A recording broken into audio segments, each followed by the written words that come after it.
தங்க வேண்டும் என்றால் வீட்டுல இல்ல இல்ல இல்ல என்ற பேச்சு இருக்கிறது. இல்லன்ற வார்த்தை இருக்கக்கூடாது. இல்லன்னு போய் இல்லாம போயிடாது. என்ன சொல்லணும்?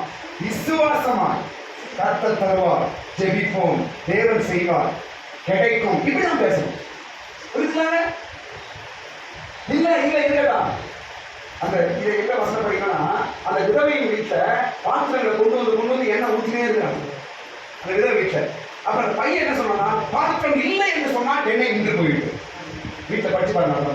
அந்த பையன் என்ன சொன்னா, இப்போ பாத்திரம் இல்லை என்று சொன்னால் எண்ணெய் நின்று போச்சு.